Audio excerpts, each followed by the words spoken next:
right, Shalom. First and foremost, I want to give all praises, honor, and glory to Yahweh, Bahasham, Yahweh Shai, Bahasham, Rakha Kodash. Double honors to the elders and the apostles of Great Millstone, and peace and blessings to the elect. And today we're going to go into 2nd Esdras Chapter 6. So Lord's willing to be edifying to the elect.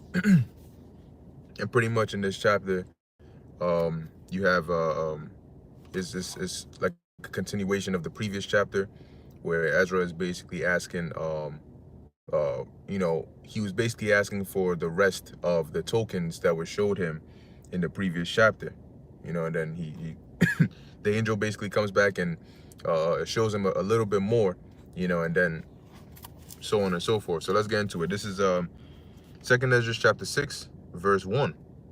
And he said unto me, in the beginning, when the earth was made, before the borders of the world stood, or ever the winds blew, before it thundered and lightened, or ever the foundations of paradise were laid, before the fair flowers were seen, or ever the movable powers were established, before the innumerable multitude of angels were gathered together. So he's basically making the point of, in the beginning, before anything that you see now, anything that was created, right?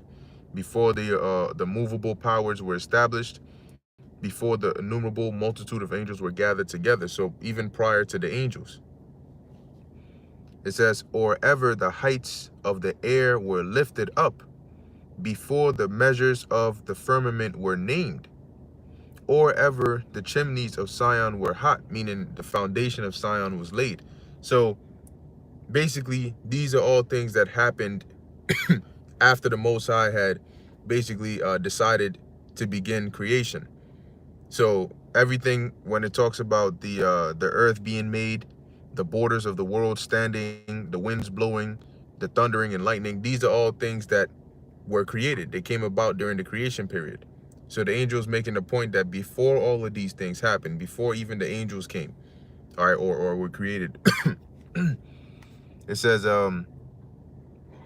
verse 5, and the present years were sought out. So before these present years were sought out, and or ever the inventions of them that now sin were turned, before they were sealed, that have gathered faith for a treasure. So even before the elect, because remember, the elect were sealed from the foundation of the world. So before that time, that's the point that he's making. It says, then did I consider these things, and they all were made through me alone, and through none other. By me also they shall be ended, and by none other. And that's the Most High. So before all the creation came about, the Most High had considered that everything was going to come by him, and everything was going to be ended by him. That is why he is the Most High, the Creator. And that's why his name is Yahweh. He is. So it says, verse 7, then answered I and said, what shall be the parting asunder of the times? So when you part something asunder, you divide it, you separate it. So as we're saying, what's going to be the separation of the times? Or when shall be the end of the first, and the beginning of it that followeth? And he said unto me, from Abraham unto Isaac, when Jacob and Esau were born of him, Jacob's hand held first the heel of Esau. For Esau is the end of the world, and Jacob is the beginning of it that followeth. So whenever there's an end of something, there's a beginning of something else, right? Even if you can't identify what that something else is, there's always a beginning of something, okay? When there's an end of Esau's reign, there's a beginning of a reign without Esau, right? There's a beginning of a reign that's not by Esau. So the end of something is the beginning of another. When you're hungry and you finish eating, right? That's the end of your hunger, but that's the beginning of you being full, right? So there's always, wherever there's an end, there's a beginning of something, right? And whatever is beginning is basically the opposite of what was ended, right? When you when your happiness ends, that's the beginning of whatever feeling came about to end your happiness, right? You may be having a good old time, and then something bad happens, and then you're no longer happy anymore. Why? Because now you're sad. So as the second your happiness ended, it was the beginning of your sorrow. So just put it like that. So this is the dividing asunder, right? Esau is the end of the world, meaning when it says world, it's talking about a rulership, a age, a time period. All right. It says, and Jacob is the beginning of it that followeth, which is going to be the kingdom of heaven. Slakia. So it says here, verse 10, the hand of man is betwixt the heel and the hand. Other question, Ezra, asked thou not. Now, the way verse 10 is worded, when you look it up in other translations, it basically says that what the angel said was, the beginning of man is his hand, and the end is his heel. Now, he doesn't, typically when we think of the beginning of man, we think of the head, and then on down to the feet. The angel doesn't explain why he said that, or if it was a similitude referring to something or relating to the verses above. But all he says is, other question Ezra asked thou not. All right. So, and that's also one thing as well. Like, you know, when you read in certain chapters and you read in certain scriptures, I remember the elder apostle Ramlab actually went into this with a scripture in the book of Revelation, and it talks about, I believe, the Nicolaitans, if I'm not mistaken. I think that's they're mentioned in there, something along those lines. And he made a very good point, because he said that when you look them, like, the scriptures don't give you context as to who they were, or what they were, or what was going on. So you may look it up, and you may find some information outside that may say, oh, this is what they did, or this is what they did. But when it comes to certain things that there's not much context scripturally given on it, you can't, you can't basically give an explanation that's not there. You know, if the scriptures, somebody comes and asks you, well, the book of Revelation talks about the seven thunders that uttered their voices, and the apostle John was told not to write. Well, what was it? What does that mean? What did they utter? How am I supposed to know that? You know what I mean? Like just being the scriptures say we know in part, we prophesy in part. So somebody might come and say, oh, but you guys say you got 100% truth, so you're supposed to know that. Yeah, well, we have 100% truth of what is given, of what is written, what is in the book for us to understand. We have 100% truth of that. We understand that.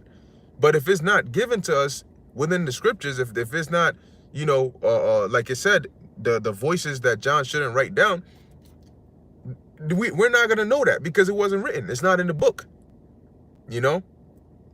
So there's certain things that you got to understand. When you read the scriptures, there's certain points in certain chapters that you'll get the full, understanding of it based on what is written and what other precepts there are for it. And then there's certain other sayings or verses that they're written in there, and the most you can get is, okay, what was actually said. But in terms of not every verse has some intricately deep woven breakdown to it, and it's important to understand that, because if you try to go for every single verse in the scriptures and try to find an intricate, detailed breakdown to it, you're going to mess yourself up, because that's not how the scriptures are designed. There are certain verses that will give you just an overview, But yeah, I just wanted to make that point. But keep continuing on. Second Esdras chapter 6, verse 11. It said, I I answered then and said, O Lord, that bearest rule, if I have found favor in thy sight, I beseech thee, shew thy servant the end of thy tokens, whereof thou shewedst me part the last night. So when you go back to Second Esdras, the 5th chapter, you'll see how the angel basically tells Ezra about the destruction that would come at the end.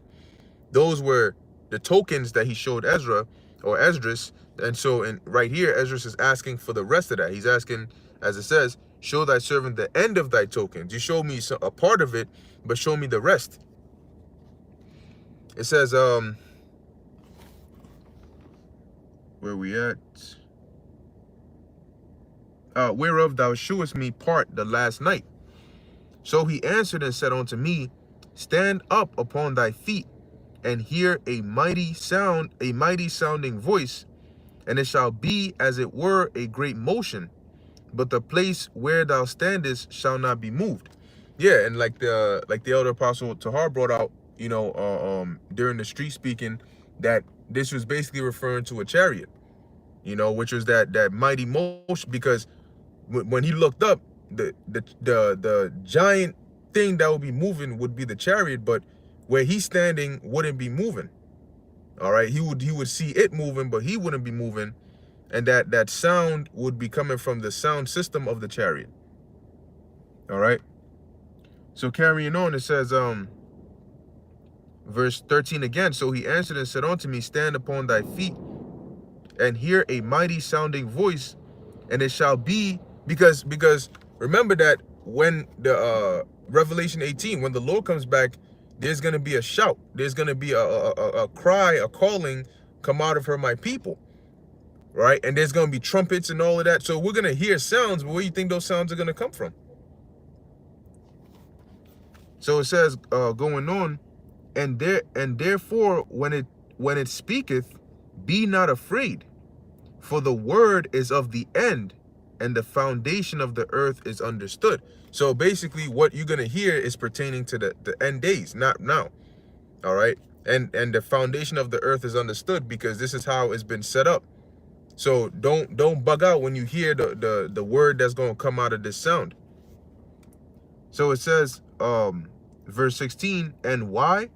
Because the speech of these things trembleth, and is moved, for it knoweth that the end of these things must be changed. So basically the things that are going to be shown or are going to be said concerning the end days are going to be terrible and horrific, but it is understood that these things must happen. This change must come. It says, continuing in verse 17, and it happened that when I heard it, I stood up upon my feet and hearkened, and behold, there was a voice that spake, and the voice of it was like the sound of many waters. Now, the sound of many waters means that it was loud. Just like when it talks about Yahushai's voice, it says he had the voice of many waters. Now, it doesn't explicitly say that it's Yahushai, okay? So, we know that it was a loud voice, but it could have been Yahushai, but it doesn't explicitly say that it was.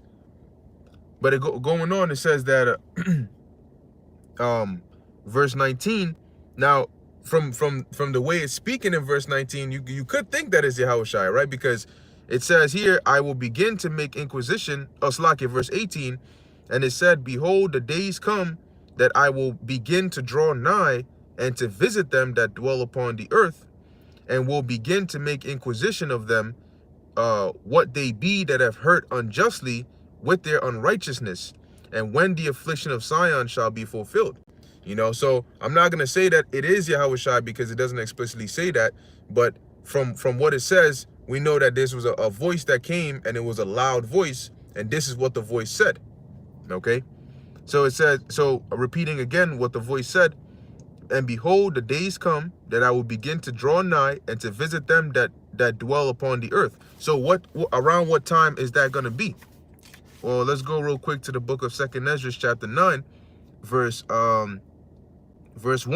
He answered me then and said, measure thou the time diligently in itself, and when thou seest part of the signs past, which I have told thee before, then shalt thou understand that it is the very same time wherein the highest will begin to visit the world which he made.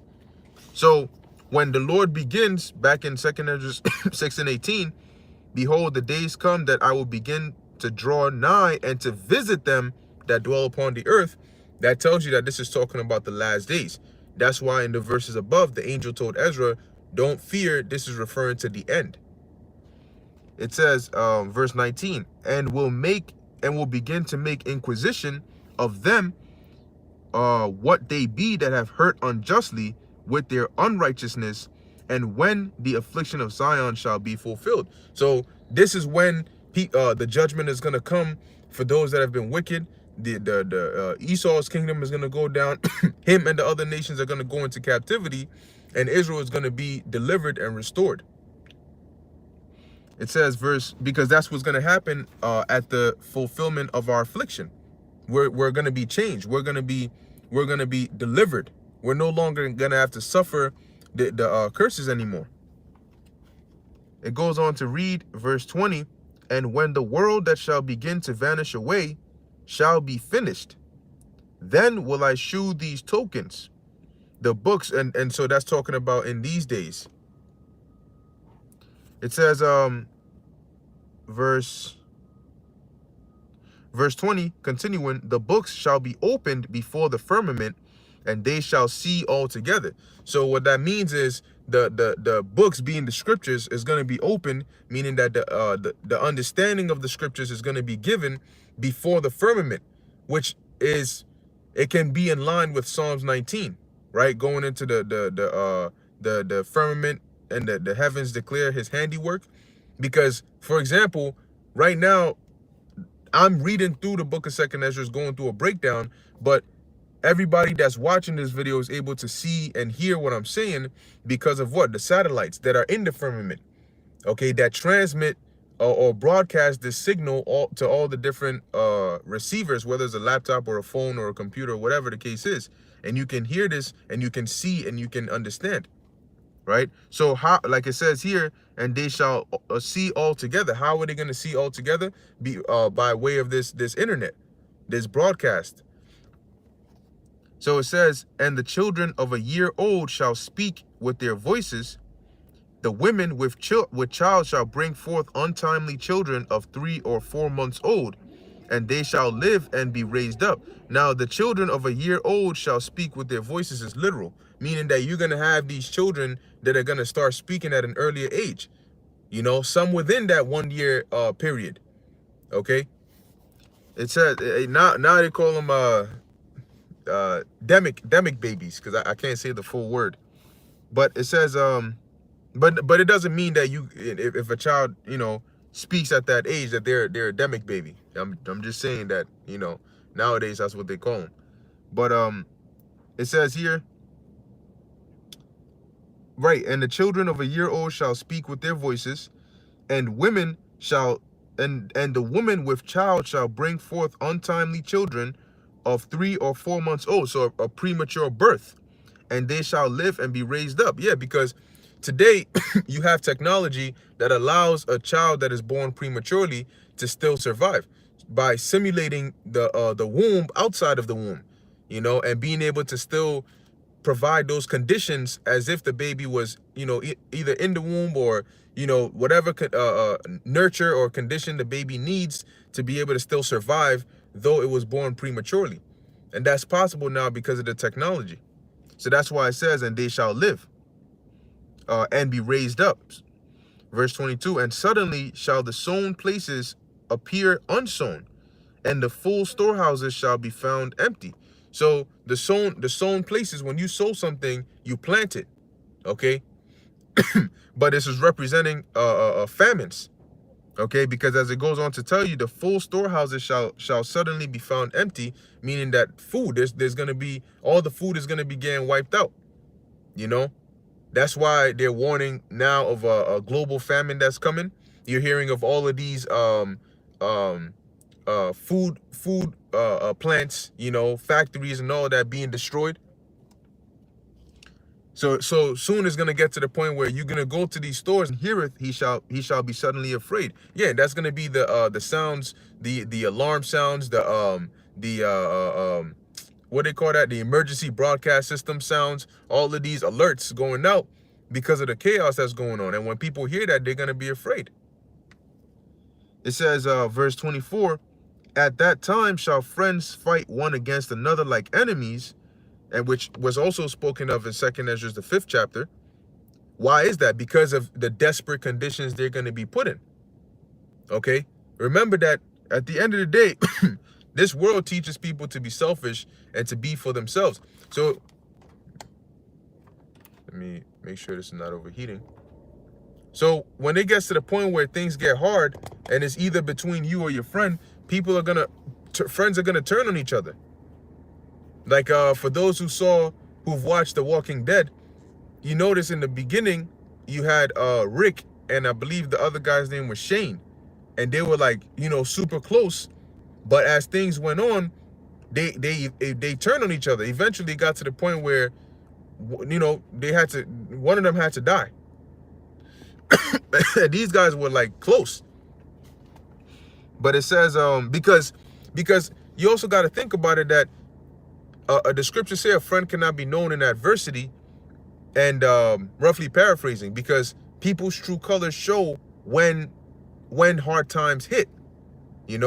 When you can't when you can't hide your true self behind a persona or an act, right? When you're desperate, your true colors show, and often that can cause that rift, like what happened with Shane. Yeah.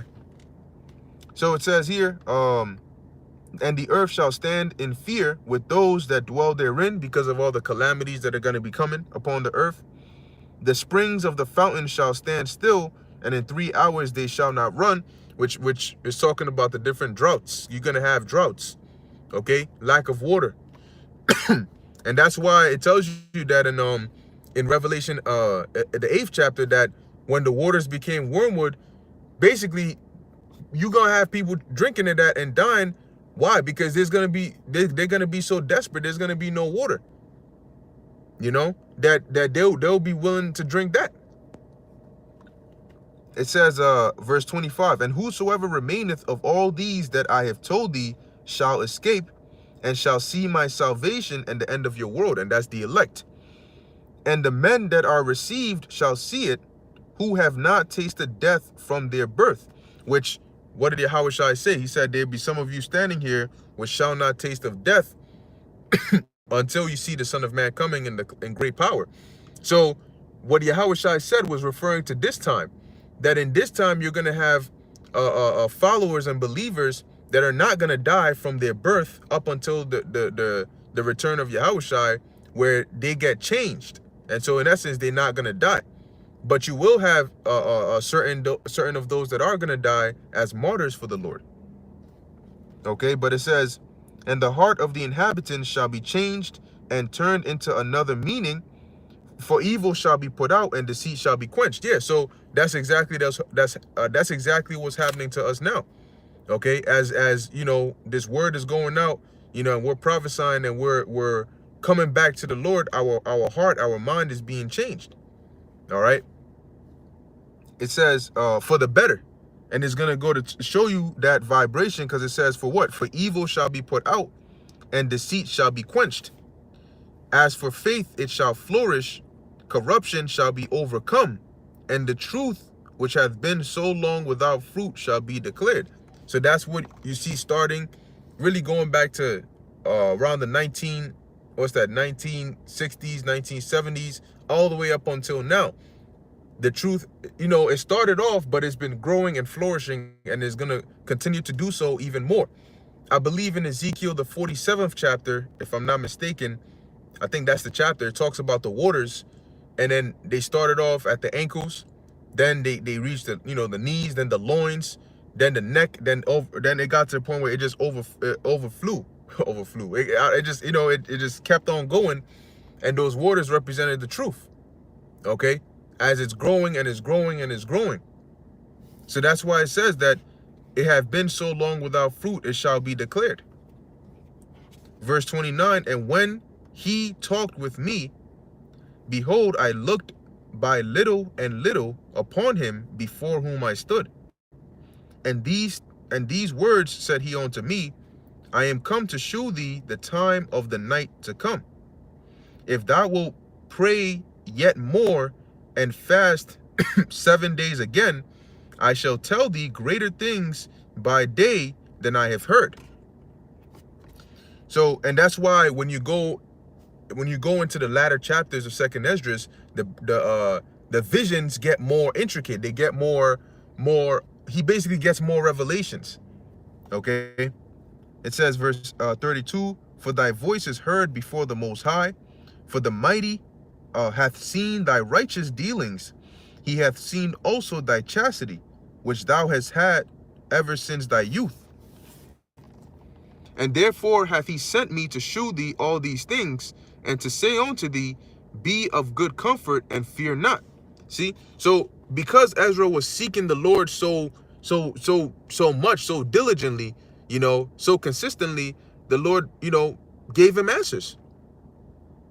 So if you want something, you got to go. If you want something from the Lord, you got to go to the Lord, and you got to seek it from the Lord, and you got to be specific. And then if the Lord wants to, he'll answer you. Verse 33, and therefore he hath sent me to shew thee all these things, and to say unto thee, be of good comfort and fear not, and hasten not with the times that are past, to think vain things, that thou mayest not hasten from the latter times. Yeah, so because when you go into the when you read the verses, the chapters before, Ezra was basically saying things like, oh, could you just hurry things up and bring the judgment now? And if you have to, just instead of having different times for those in the past and those now and those in the latter end, just put everybody now in this time, and then bring the judgment now, so that we can get the reward that comes after. But as the angel was telling him, don't think these vain things, because that's not how it works. That's not going to happen. That's like when King Solomon said that if if all of Israel was to turn and face the east and pray unto the Lord, that for him to deliver us, that we would all get delivered. But clearly, it's as simple and straightforward as that may sound, that's not going to happen, because that's not how it's set up to happen. So it says, verse 35, and it came to pass after this, that I wept again, and fasted 7 days in like manner, that I might that I might fulfill the 3 weeks which he told me. And in the 8th night was my heart vexed within me again, and I began to speak before the Most High.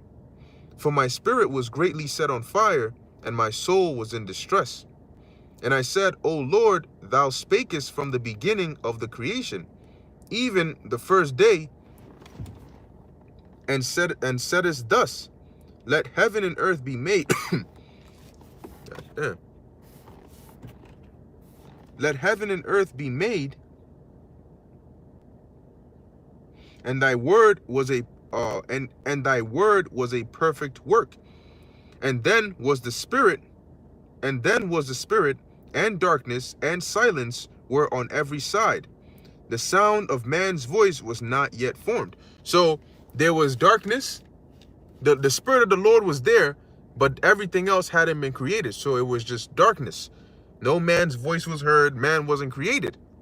So there was a period in time when we didn't exist.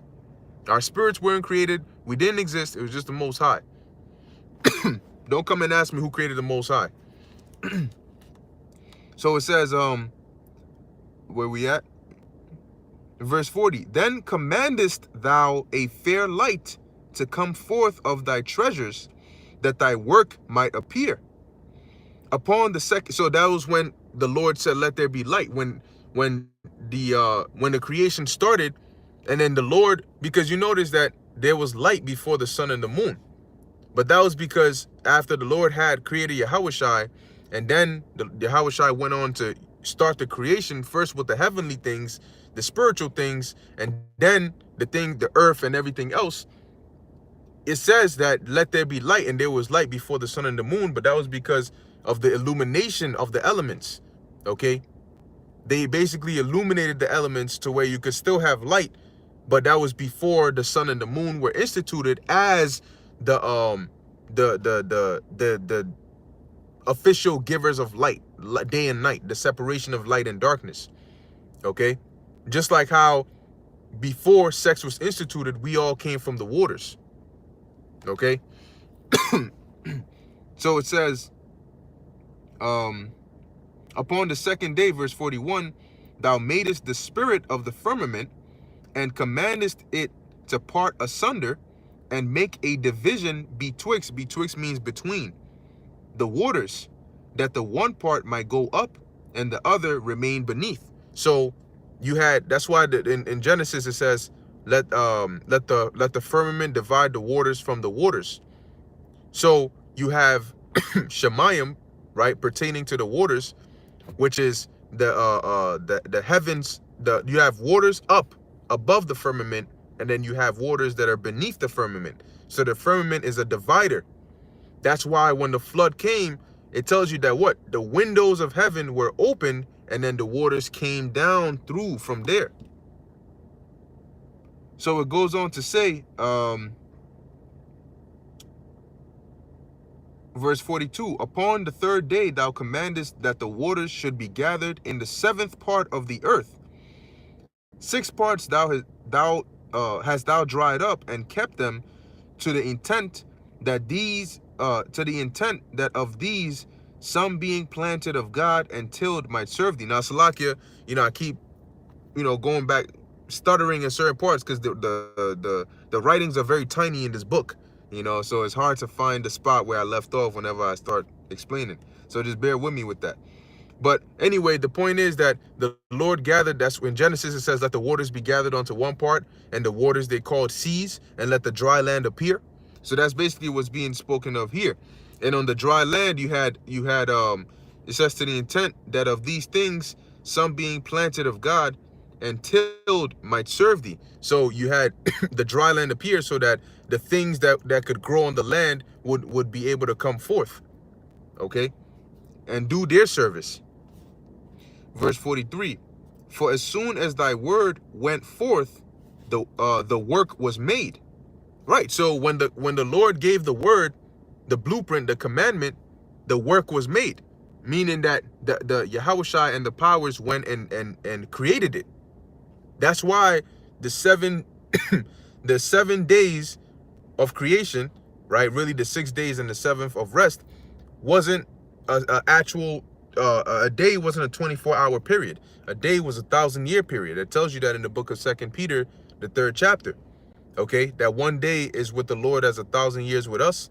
So that 7 days was 7,000 years, and it makes sense because look at all the things that are created.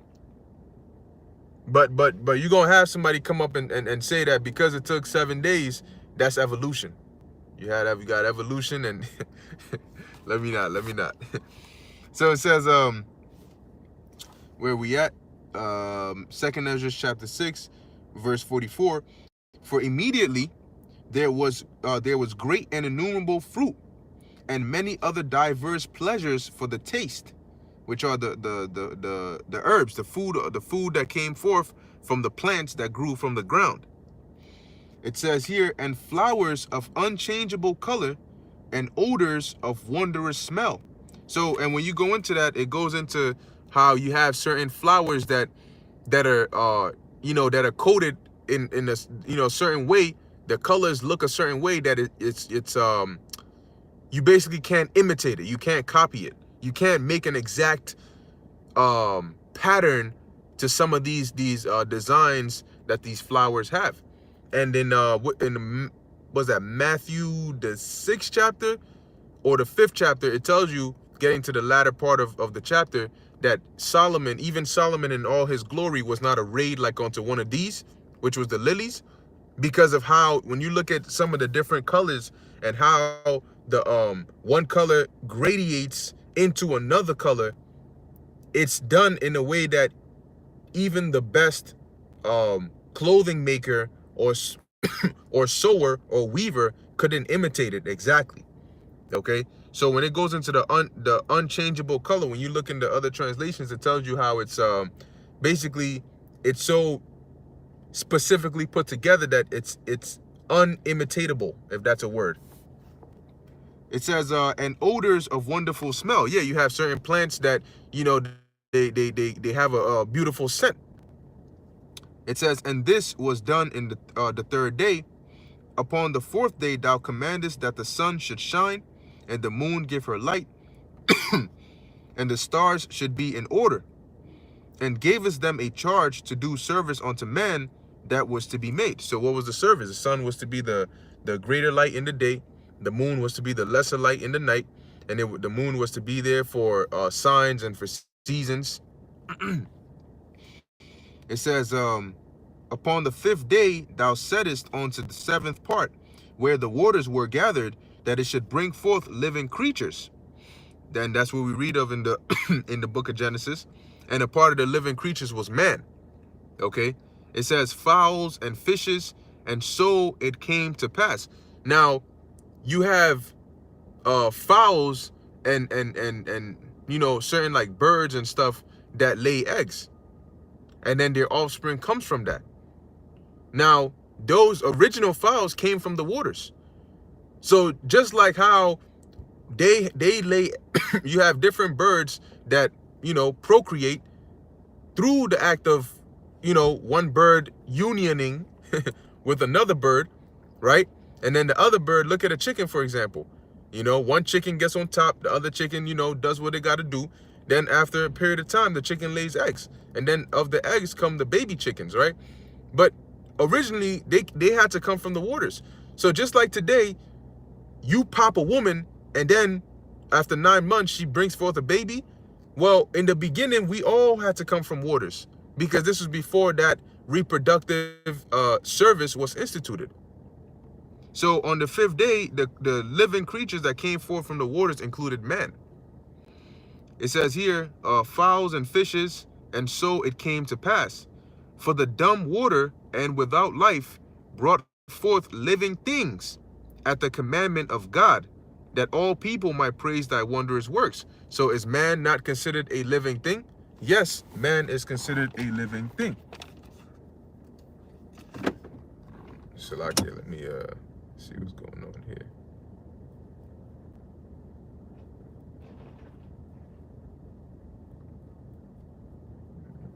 Just give me 1 second. 1 second. Just give a little bit of space. All right. Carrying on. It says here, verse 49, then didst thou ordain 2 living creatures, the one thou callest Enoch, and the other Leviathan. Now, Enoch and Leviathan,